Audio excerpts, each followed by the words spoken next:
Hey everyone, today I'm going to show you how I turned a bunch of this scrap silver that a friend sent me into silver bars for them. And also kind of go over my Vevor melting furnace, although I do plan to do an update video on how that's doing. My first task was to sort out the silver that I felt would have the highest silver content and would be the easiest to work. Now, touching on the Vevor melting furnace real quick. I've had the furnace for about a year now, and I've even had a mishap where silver is sitting in the bottom of the furnace, but it still works, which is nice. Got the silver melted, and then, important, safety. This metal is over 1700 degrees, and it is a liquid. That can mess you up. I am wearing a leather trench coat, eye protection, got the fire extinguisher, and that's not enough. Oh, I have my window open too. Do more safety than that. Anyway, moving forward, yeah, got that first batch, poured that into the ingot mold.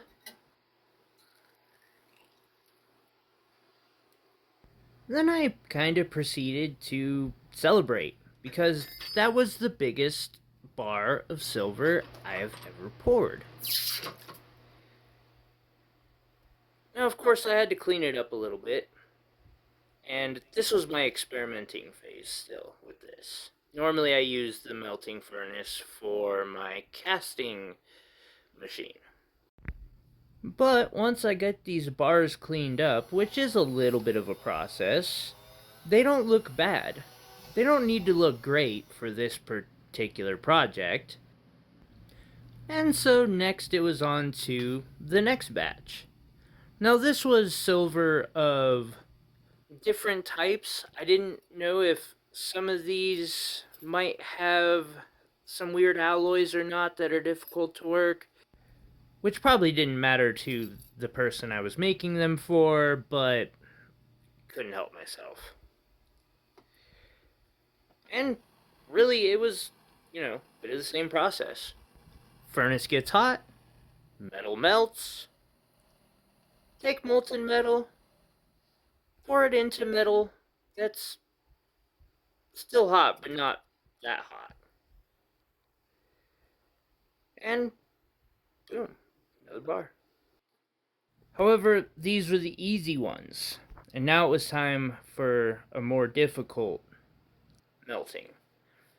This is stuff that is filled with clay and wax and other stuff, and it's a pain to get out.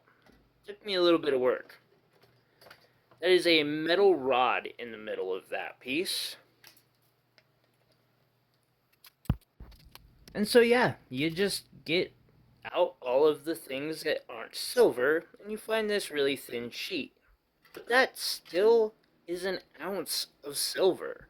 So, same process with a lot of the rest of this.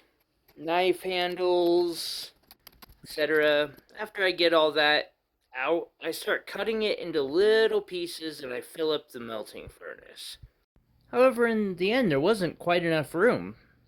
So, I had to simply get it as full as I could, turn on the furnace, and as it heated up, the silver slowly fell towards the bottom, and I would just add more. See that smoke? That's not healthy. You want good ventilation for this. You don't want to breathe that in. This is what I meant by heating the ingot mold. You don't need it red hot, but you don't want thermal expansion to blow it apart or something. And I've read reports of that happening. Get it nice and melted, and you know the drill. Pour it in, best as you can. I didn't do super great on this one, but it filled.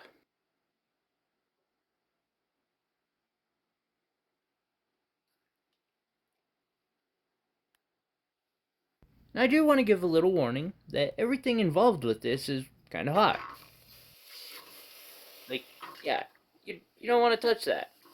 It Kind of burned me a little bit through the glove. Not bad, but yeah.